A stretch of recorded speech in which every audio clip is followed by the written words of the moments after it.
Welcome back to my channel friends. तर मी वसमतून निघालो आहे सहस्त्रकुंडला. ही राईड अचानक प्लॅन झाली आमची. मी आणि रुपेश आहे माझ्यासोबत. एकाच बाईकवर जात आहेत आम्ही. जवळपास 106 किलोमीटर आहे वसमतून. तर या ठिकाणी एक धबधबा आहे जो की आता आपण एक्सप्लोअर करण्यासाठी निघालोय. तर सुंदर असा घाट रस्ता आपल्याला लागलेला आहे. तामसा मार्गे आपण जात आहोत वसमतून सहस्त्रकुंड.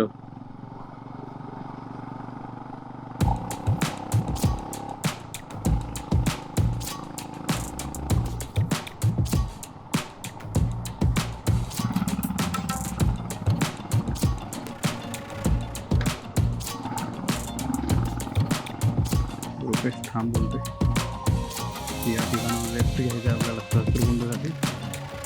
रुपेश थांबूया म्हणतो चहासाठी.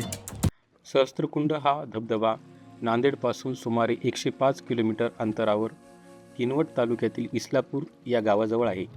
सहस्त्रकुंड हा धबधबा पैनगंगा नदीवर असून पावसाळ्यामध्ये एक दिवसाच्या ट्रिप काढण्यासाठी हा एक उत्तम पर्याय आहे.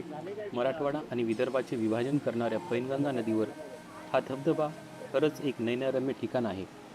पैनगंगा नदीचा प्रवाह एका मोठ्या खडकामुळे विभागला आहे. त्यामुळे पाणी खोल कोसळताना दोन वेगवेगळ्या धारा होतात. 45 ते 50 फूट उंचीवरून खाली कोसळणारा हा धबधबा आपली खरी रौद्ररूप धारण करतो ते ऑगस्ट-सप्टेंबर महिन्यात. डोळ्याचे पारणे फेडणारा हा धबधबा प्रत्येक वेळी आपली वेगळी रूपे दाखवतो.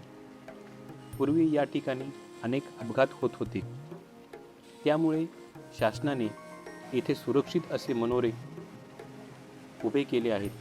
या मनोऱ्यात उभे राहून आपण सुरक्षितपणे उभे राहून या धबधब्यातील विहंगम दृश्याचा आनंद घेऊ शकतो. हा धबधबा तेलंगणा राज्याच्या सीमेजवळ असल्याने अनेक पर्यटक आपल्याला त्या भागातून आल्याचे दिसून येते.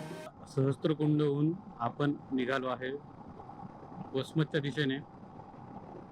त्या ठिकाणी पाऊस चालू होता म्हणून तिथं काही नंतर ब्लॉक केला नाही. घाट वळणाचा रस्ता आपल्याला लागलेला आहे आणि बाजूला छान छान हिरवीगार डोंगर दिसत आहेत.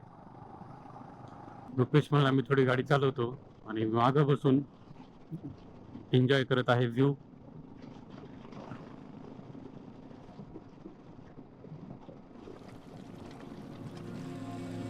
तर इथपर्यंत ब्लॉग पाहण्यासाठी आपल्या सर्वांची मनापासून धन्यवाद. अशाच नवनवीन ब्लॉगसाठी या चॅनलला सबस्क्राईब करा. व्हिडिओ आपल्याला आवडला असल्यास जरूर लाईक करा. धन्यवाद.